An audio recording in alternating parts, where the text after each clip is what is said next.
చెప్పే ఈ టాపిక్ చాలా important and most of the product based companies ఈ క్వశ్చన్ పక్కా అడుగుతాయి. అండ్ ఒకవేళ మీకు కనుక ఫ్యాంగ్ ఆర్ మ్యాన్ కంపెనీస్లో ఆ 10+ LPA జాబ్స్ తెచ్చుకోవాలి అన్నప్పుడు ఈ కాన్సెప్ట్ ఖచ్చితంగా తెలుసుకోవాలి. టైం కాంప్లెక్సిటీ అంటే ఏంటో ఒక రియల్ లైఫ్ ఎగ్జాంపుల్ తోటి చూద్దాం.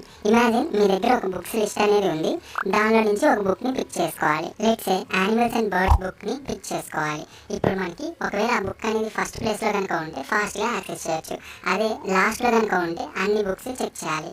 ఇక్కడ మోర్ డేటా ఉంటే మోర్ టైం కన్జ్యూమ్ అవుతుంది. సో ప్రోగ్రామింగ్లో కూడా సేమ్ ఇదే కాన్సెప్ట్.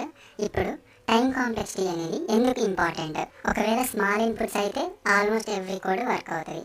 బట్ కంపెనీస్ ఏం చేస్తాయంటే ల్యాక్స్ ఆఫ్ డేటా తోటి డీల్ చేస్తాయి. ఒకవేళ కోడ్ అనేది స్లోగా రన్ అయ్యేలాగా రాస్తే అప్పుడు మనకి యాప్ అనేది హ్యాంగ్ అవుతుంది. అదే మనం కోడ్ అనేది ఫాస్ట్గా రన్ అయ్యేలాగా రాస్తే అప్పుడు మనకి యాప్ అనేది బెటర్ పర్ఫార్మెన్స్ ఇస్తుంది. So that's why companies care a lot about time complexity. ఇప్పుడు టైప్స్ ఆఫ్ టైం కాంప్లెక్సిటీస్ అనేవి చూద్దాం. మీరు గుర్తుపెట్టుకోండి, ఇప్పుడు చెప్పేవన్నీ చాలా ఇంపార్టెంట్. మీరు మస్ట్ అండ్ షుడ్గా తెలుసుకోవాలి. ఫస్ట్ వన్ వచ్చేసరికి O(1) అంటే కాన్స్టాంట్ టైం. ఇన్పుట్ ఎంత పెరిగినా సరే సేమ్ టైమే ఉంటుంది. ఇప్పుడు కోడ్ ఒకసారి చూద్దాం. ఎరే ఒకటి ఉంది, దాంట్లో 1 2 3 4 అనేవి ఉన్నాయి. ఇప్పుడు ప్రింట్ ఆఫ్ ఎరే ఆఫ్ 0 అంటాం. 0th పొజిషన్లో ఏముందో దాన్ని మాత్రమే ప్రింట్ చేయాలి. అంటే ఇక్కడ ఓన్లీ ఒక్క ఆపరేషనే రన్ అవుతుంది కాబట్టి మనకి దీని టైం అనేది O(1)గా రిప్రజెంట్ చేస్తాం. అండ్ నెక్స్ట్ O(n) అంటే ఇది లీనియర్ టైం అనమాట. ఇన్పుట్ ఎంతైతే ఉంటుందో టైం కూడా అంతేసేపు తీసుకుంటుంది. ఫర్ ఎగ్జాంపుల్ ఇన్పుట్ 5 ఉంటే 5 టైమ్స్ ప్రింట్ అవుతుంది. ఇన్పుట్ 100 ఉంటే 100 టైమ్స్ ప్రింట్ అవుతుంది. సో ఇక్కడ O(n)గా రిప్రజెంట్ చేస్తాం.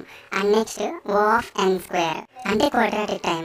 ఒకవేళ 2 నెస్టెడ్ లూప్స్ ఉంటే O(n²) అవుతుంది. లెట్స్ కోడ్లో ఫర్ i in array అని అంటున్నాం అండ్ లోపల ఇంకొక లూప్ ఉంది ఫర్ j in array. ఇప్పుడు ప్రింట్ ఆఫ్ i, j అంటున్నాం.